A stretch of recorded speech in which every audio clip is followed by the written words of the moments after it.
A lot of public speaking professionals here, right? I want you to criticize or compliment one thing. Can you tell me one thing what Jocelyn did very well in her speech, or maybe what you missed and she didn't do? What were her flaws? Just one thing, not a full evaluation. But was there something that you could come up with? She made us a part of it, of her speech, so we could imagine how that was happening with all her emotions, with all her like body gestures and like how she was doing that. So I could actually feel like how she was swimming and how that woman was screaming to her as like, man, wrong. So that was excellent, right? All the gestures, all the energy, the hyperventilation. She ran around, she did all of the paddling gestures. So we really felt like we were there. It's perfect storytelling we saw there. And she owns the stage. That's why she was moving around. She owned that space. And yeah, she took it really fully to her advantage, right? I loved her acting, but in the beginning, one thing bothered me. She was, when she started speaking, she was like moving in a triangle. She was going back and forth all the time, actually for no reason. I don't know if that bothered you, but I thought it was slightly unprofessional. She seemed a little bit nervous Right? at the beginning, right? Yeah. I loved the pauses. The pauses were really full of energy. I actually missed the pauses. There were some pauses I really thought well placed. Wasn't there a pause between every have you been there? yeah, exactly. Yeah, right. I compared it to the competition last year, the world champion, and he did a lot of very powerful pauses. It was a very small, not small, a very low tone speaker with a very strong voice, and he did a lot of pauses and built up a lot of excitement in the crowd.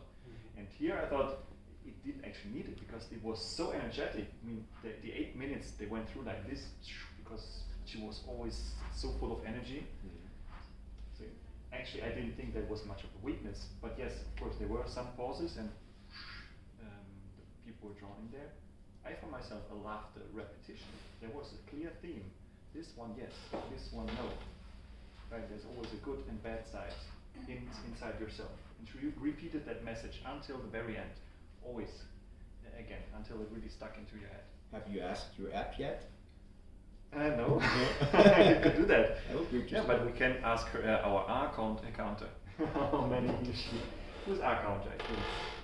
How many did you count? Going to our counter. Jack. You should be counting everything.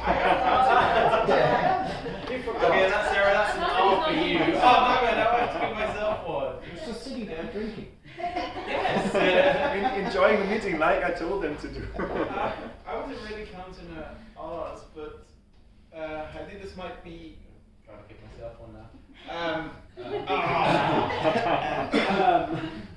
I think this is a case of knowing your audience. Was this mostly for English natives, the competition she was in? It was right? a world World Championship. Yeah. Was it We for both could English have been natives there and as well. second? Yes.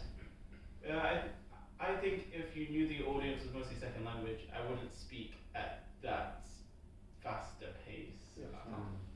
Yeah, well, it was in Nassau, Bahamas, yeah, probably mostly. This is our new guest. Hey, new guest. Have a seat somewhere. This is free. Oh, It's well, free, over yeah. there we prepared. Ah, it's prepared. Sitting I on didn't the prepare. sofa. Next And I've already one. prepared this. Okay. So you just missed the world champion of public speaking, but you just came in time to meet the runner-ups, the second best speeches. Champions. Well, with that, I think it was a great start. I really enjoyed the speech, and I also enjoyed the first minutes of our meeting. But actually now we want to officially start the official meeting. So I'm handing over to the Toastmaster of the evening, who will then introduce you to the agenda and to the different roles and guide you as a moderator through the evening. And the TME of tonight is Nico. Thank you very much, Mr. President. Good evening, fellow Toastmasters and dear guests. I am the Toastmaster of the evening, meaning that I'm responsible to guide you safely through that meeting and hopefully also be entertaining enough so that it comes up to the world champion. Before I start, I would like to introduce our guest, because our guest behind there, all the others had the opportunity already to introduce themselves really quick. What they said was who they are, like in a sentence, and why they are here. Could I ask you to do that as well? Sure. Outlay of what a Toastmasters meeting here at WintiSpeakers usually looks like. You can also see it here on your agendas. The first part is prepared speeches. So we have 2 speakers tonight who will present their prepared speeches between 5 and 7 minutes. After that, we have 2 evaluators whom we ask to specifically pay attention and give concrete and creative and helpful feedback to those speakers. After that, we're going to have a short break, followed by the fun and the scary, but also the most important part of the evening, table topics. Table topics means improvising, coming on stage, not knowing what to talk about, getting your topic here, and speaking off the cuff. Now, before we actually launch the meeting, I was asked to also introduce myself. My name is Nico. I am the reigning treasurer. Very, very exciting role. I'm the treasurer of this club, therefore also responsible for the quality of the club. And we could not run this meeting. I could not run this meeting on my own. It's way too difficult. So I have so-called minions. Minions being orchestrated and managed by our chief minion, the biggest of the Daltons. So please welcome the general evaluator of the evening, Dominik. Wow! Woo! Here we see the tallest and the shortest Dalton. True. Stage is yours. Thank you very much. Well, what an introduction. Thank you very much for that. Right. My role tonight is general evaluator. What does that mean? I observe the whole meeting in general. I love that. And I'm doing it not alone, so you heard it already from Nico. The prepared speeches are evaluated by some specific evaluators. I would say this is by Max and Chang. Chang. Exactly. And in addition, for the whole meeting, we have a grammarian, someone who is counting our fill words, a timer, and me. Perfect. So, and the easiest thing would be that everyone who I named right now, the smaller minions, and you will see like when they are coming on stage, they're a bit smaller than me, so please join me on stage all together, and then we go quickly through your roles. That would be Nico, your timer as well. Is that true? No, that's Bilal. Bilal, oh, perfect. So Space filler. let's start then with timer. Bilal, would you like to join me on stage quickly and introduce your role?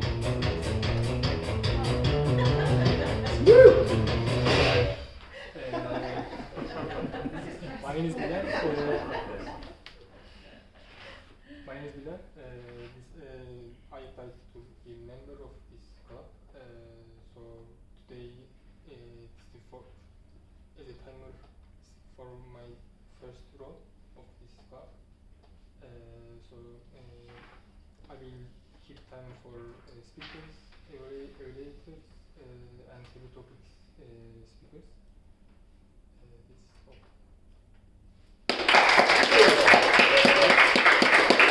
And then the A counter, check. Would you mind to do the obstacle run as well? Perfect time is timing, Carlos. I won't let you out that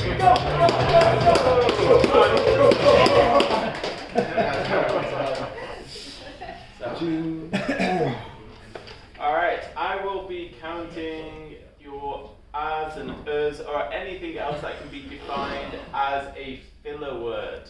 So if you're not aware what a filler word is, it is just you making a noise to fill some space while you think. And I have already started, and I have been very self-critical. I've even counted 2 from myself. So if you can get more than me, great. But yes, that's what I'll do, and there will be a winner/loser at the end, the person who got the most Thank you. Last but not least, Carlos sneaked in right now, our grammarian tonight. Please join me on stage and explain quickly your role and the word of the day.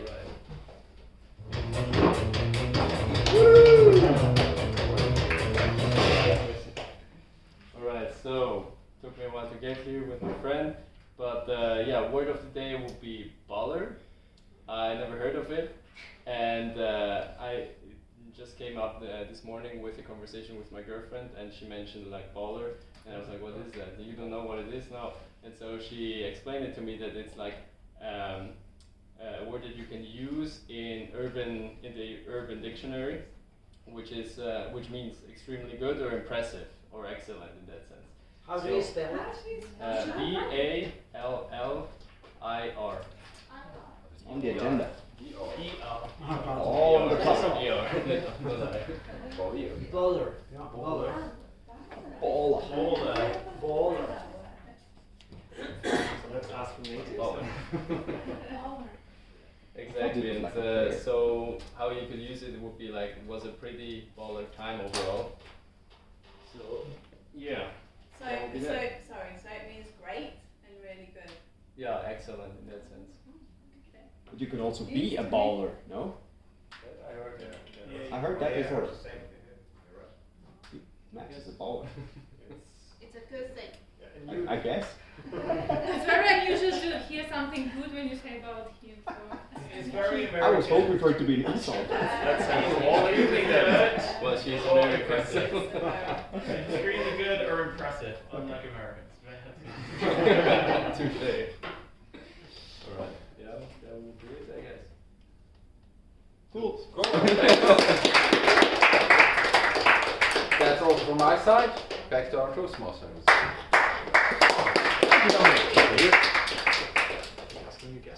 Absolutely. So, dear new guest over there, we're happy to have you. So, I would like to pick up something that Ali said before. I think that is already, although we just started the meeting, the quote of the night: to speak is better than not to speak. It's basically what he said.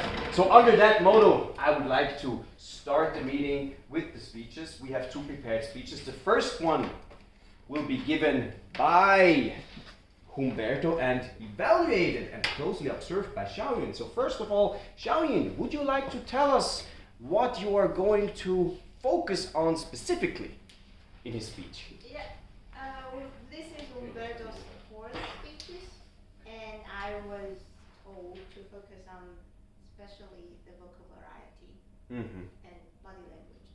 Okay. Most focus on vocal variety. Yeah. Fantastic. Thank you very much. And with this, I think we are all ready to welcome the first speaker of the evening. Please welcome Humberto!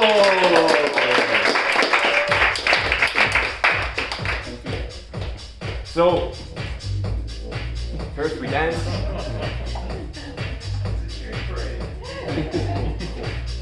Awkward. more nervous than fun. So, Humberto Rapelli, mind the gap, Humberto Rapelli. Just 1 second, are you recording everything? Charlie has a problem, and he doesn't know it yet. A couple of nights ago, he and some friends were to have some drinks, and they were enjoying themselves. Charlie felt kind of motivated, encouraged, so he started cracking some jokes. He was really having fun. That night, at home, he was recapping the evening, and he thought to himself, boy, I was really funny that night. Those jokes, damn, I nailed them. He was proud. Unfortunately, for him, he was the only one that sees it that way. his friends feel his jokes a bit, are quite uncomfortable with his jokes. Cringy, we have this German word called Fremdschämen. Yeah, kind of that. But why does Charlie tend to make these jokes and want to be funny? To understand him better and his motivation, we have to take a closer look at his family.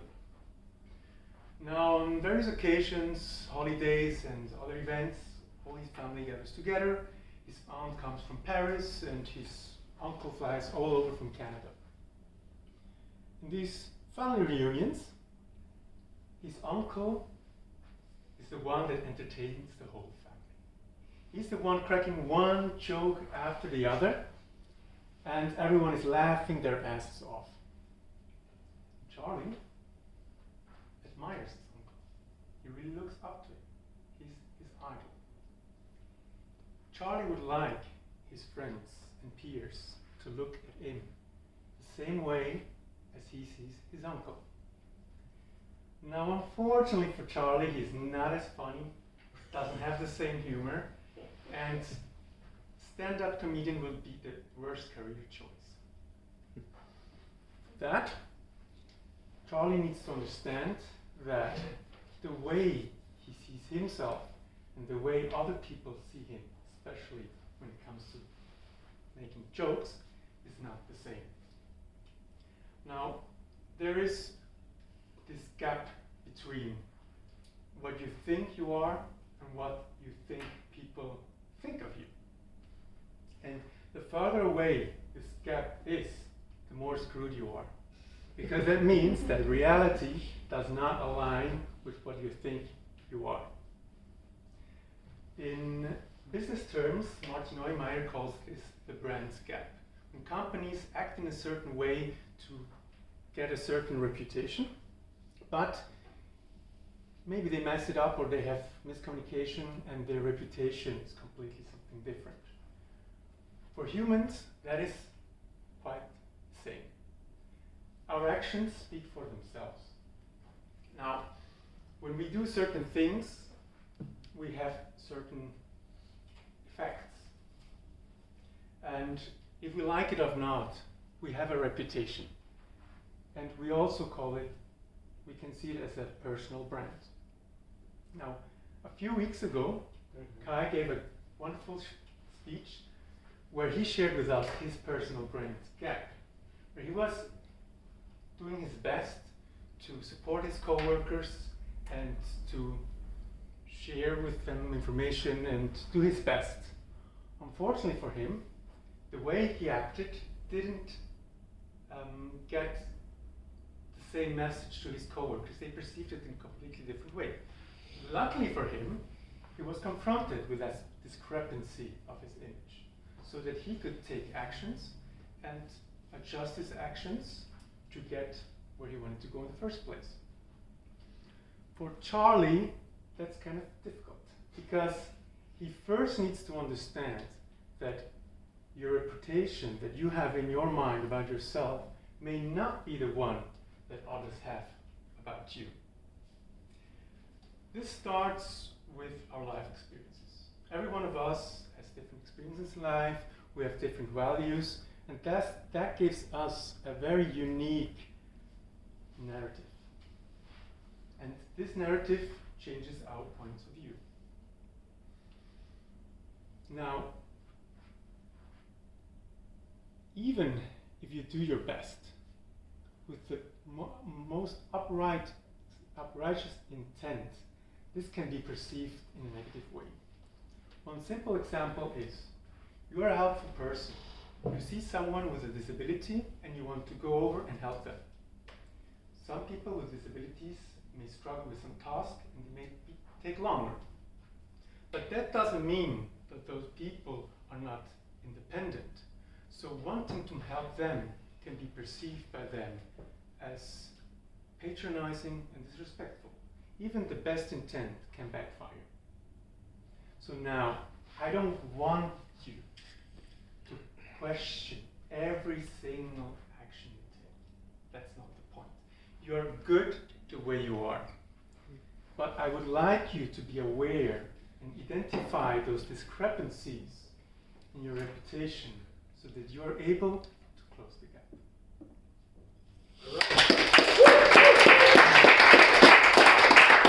Thank you very much.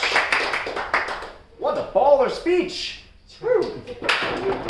Please, Bilal, could you give us 2 minutes for everybody to fill out that little ballot? So for all the guests, you see a little paper that you should have in front of you. It says first speaker. It would be nice if you could share some comments, some rooms for potential, maybe things you like, not so liked, and put it down there. For your feedbacks, let's continue with our second speaker of the evening that will be evaluated by Max, our baller, chief baller Max. That's true, by the way. So, Max, what are you going to focus on? First, thanks for the baller intro. It's nice. I complimented Anna's speeches before. I heard her first speech, her second speech. I evaluated them all, and I paid attention to the milk and cow-based context. But this time I will focus more on everything else. So the first speech is already about milk, which was quite nice. This time I will pay more attention to gesture, to you making breaks and everything that's happening around your speech. Okay. Thank you, Max. Well, in that case, we are all looking forward to a non-milky speech. And I would like to welcome here on stage Anna.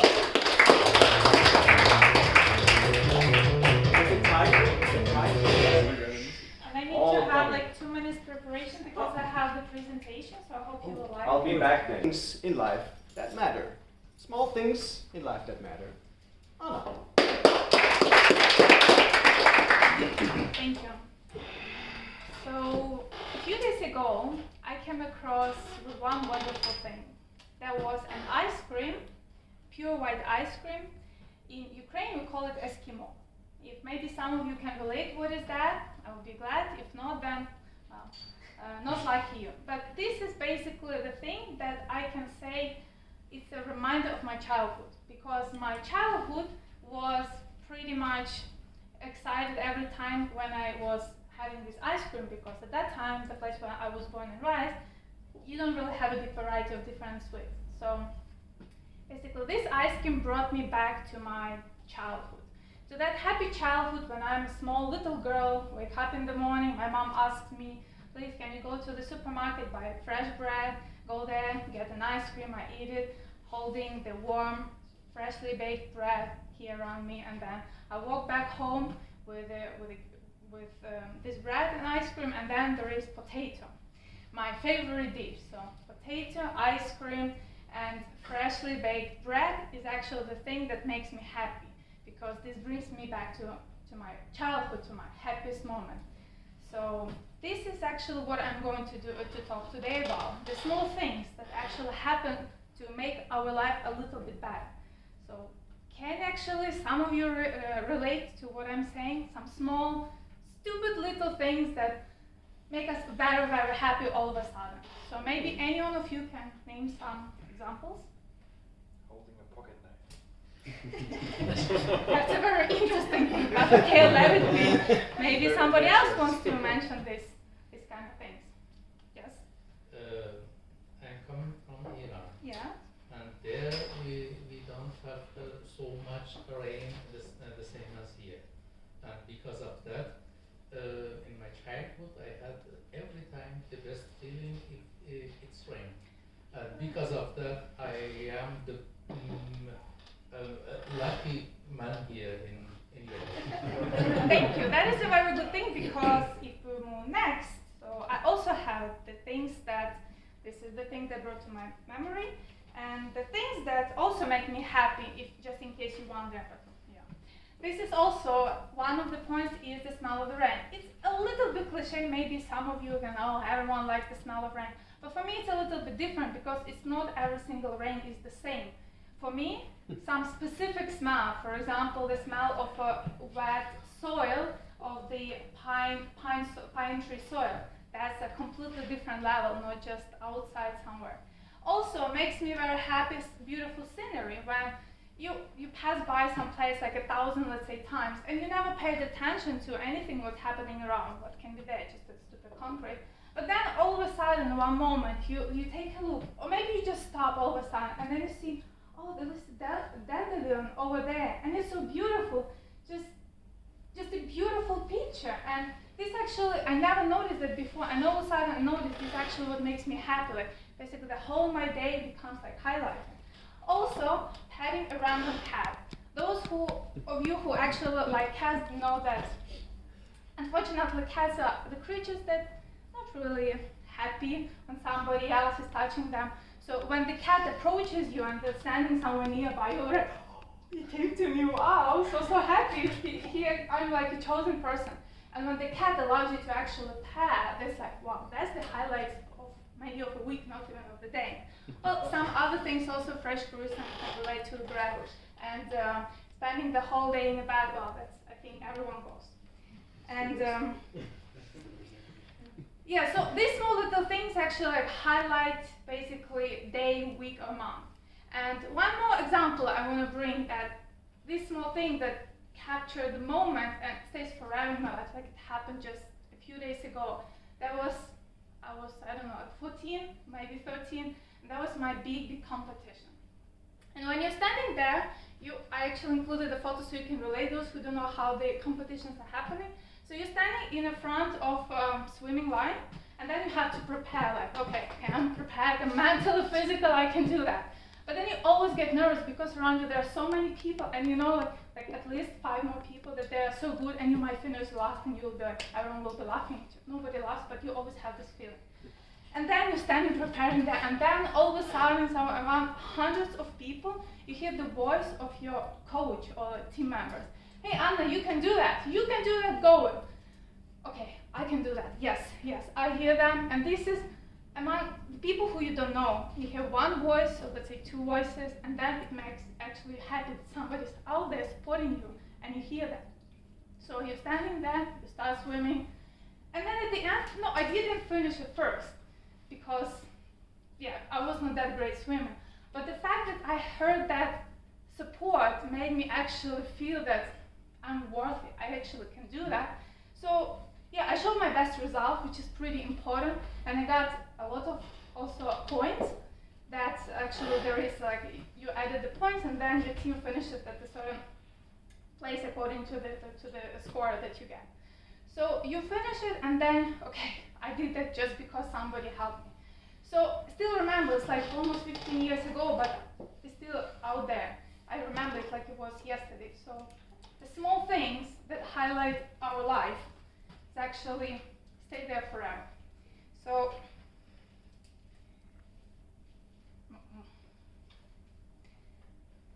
a few more examples.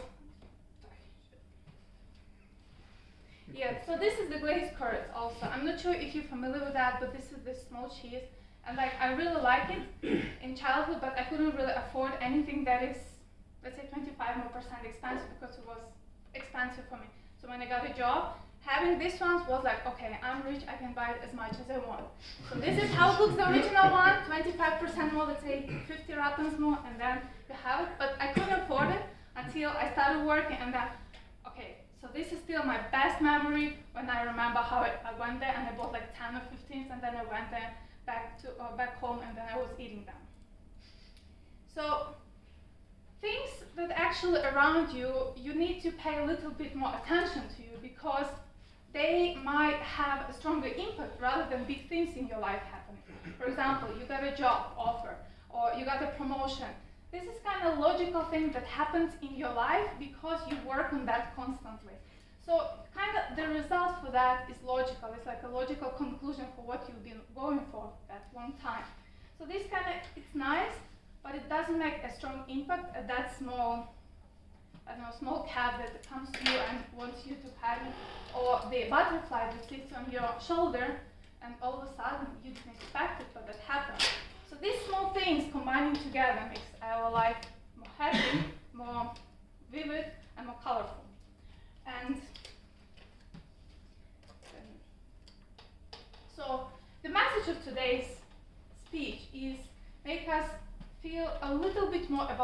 things that are happening in our life. Pay more attention to them. So even if something insignificant still, think about it as a nice thing, and then at the end, maybe like 10 years later, you will see that this actually combining together, they make sure that highlighting your daily life. Thank you.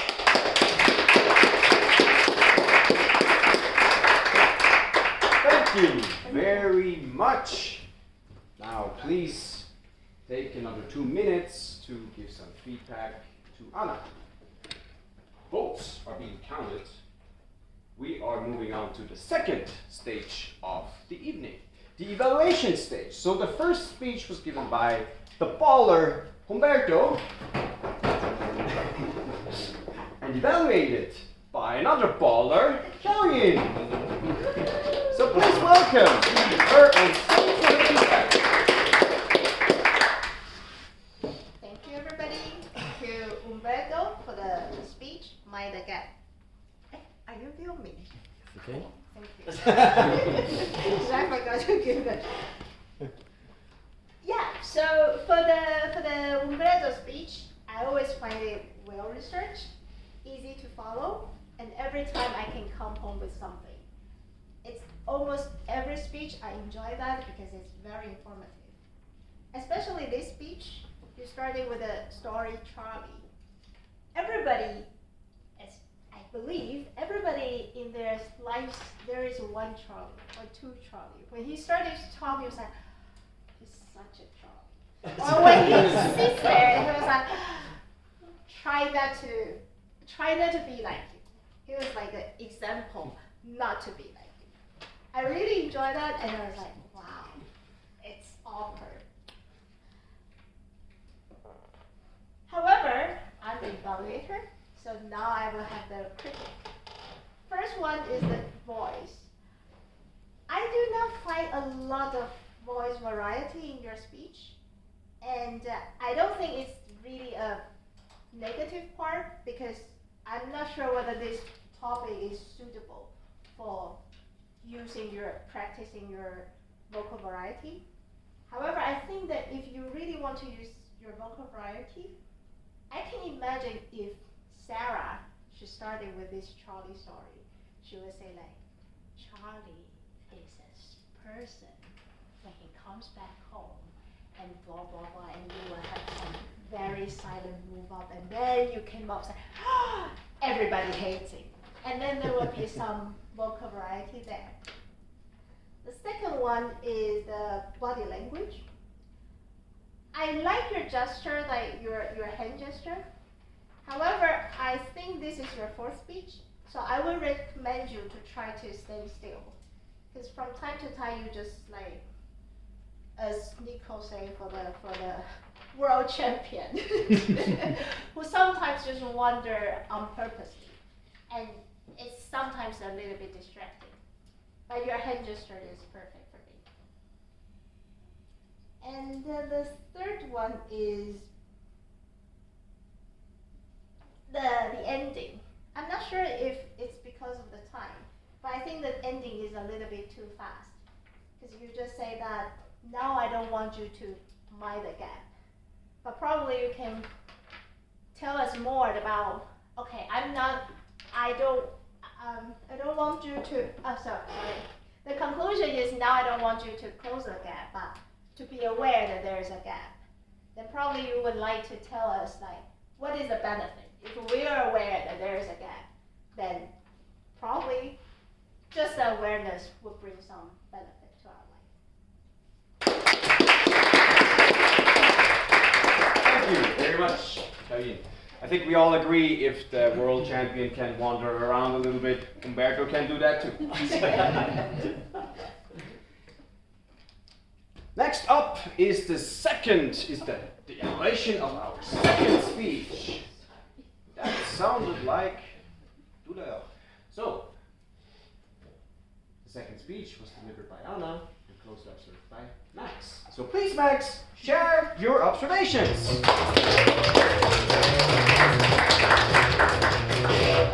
All right, happy to share.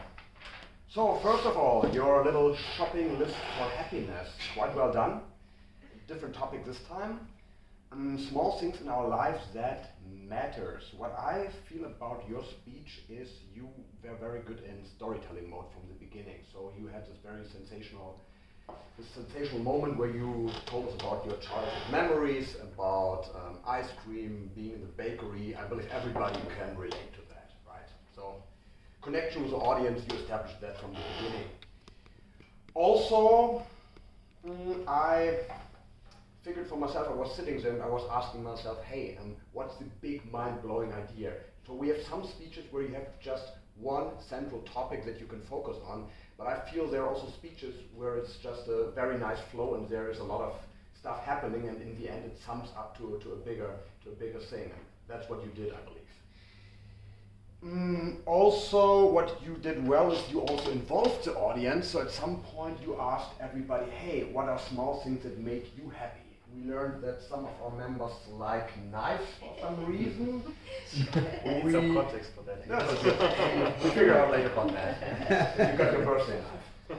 And we learned about Iran, so it can be quite refreshing, quite relaxing if you are even engaging if you make your audience part of your speech. And you did this also quite well. Now to the more functional parts of your speech, I would like to call it minding the gap right here, because what I can see in your speech, what you can do a little bit more better is you can build a little bit more of a connection between yourself and your context. We had to do the icebreaker before, because I was wondering, all the stuff you were talking about, usually you would call it the stuff that usually does not matter. Because we are all, the whole day, most of us are pretty miserable because we are unhappy about what we don't have or jealous what other people have. And I believe there was one inflection point, one watershed moment in your life where you had the idea that, hey, I should be more grateful for what I got. And this transition could have been part of your speech, I believe. It made it much more powerful. And to be on time, just one last word of advice. If you want to go more for a better tone, more voice variety, as you can see, you can get it done much better if you slow it down. Because then you can pay more attention if you are in a hurry. And this is also what you get when you are in a hurry. You put too much stuff in your speech and it's hard to follow. Because your topic was easy to follow, but usually there can be a kind of a cognitive overload if you put too much in there. And I got a feeling if you make the closing statement, if you make it more personal and you make your speech simpler and shorter, it can be much better because you got a lot of stuff to tell there.